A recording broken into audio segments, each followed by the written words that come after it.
Hola, en este video vamos a hablar sobre la naturaleza de la electricidad. A continuación vamos a hacer unos experimentos los cuales necesitan los siguientes materiales. Primero, un peine de plástico. Segundo, un paño de algodón. Tercero, papel seda. Cuarto, un trozo de seda dental. Y quinto, un globo o bomba que no sea de látex.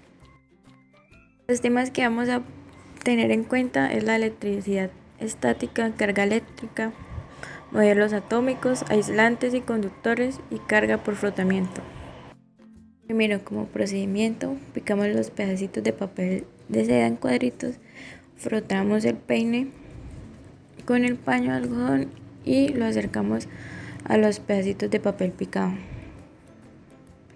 Como podemos observar, estos se atraen.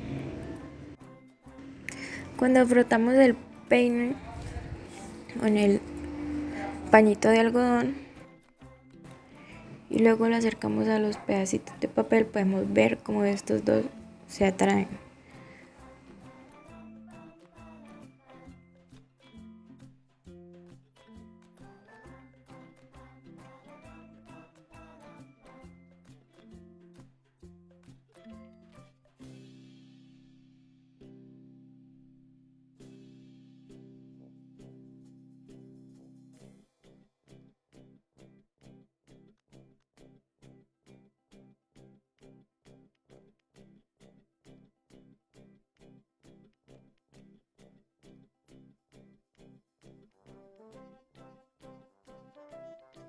Segundo, frotamos los dos globos en el paño de algodón y observamos el fenómeno.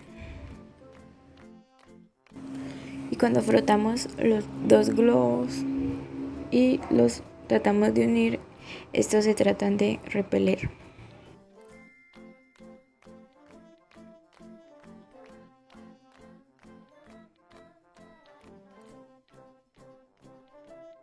Vamos a coger uno de los globos y lo vamos a frotar en nuestro cabello.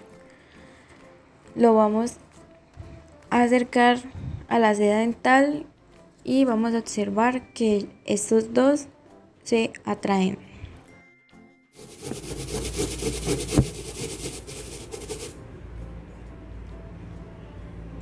Para nuestro próximo experimento también vamos a frotar nuestro cabello y luego lo vamos a acercar a los pedacitos de seda cortados. Lo que podemos ver ahí es carga por frotamiento que también se atraen. Cuando frotamos nuestro cabello con el globo y luego lo acercamos a los papelitos, que estos dos se atraen como si fuera un imán. Gracias por ver nuestro video.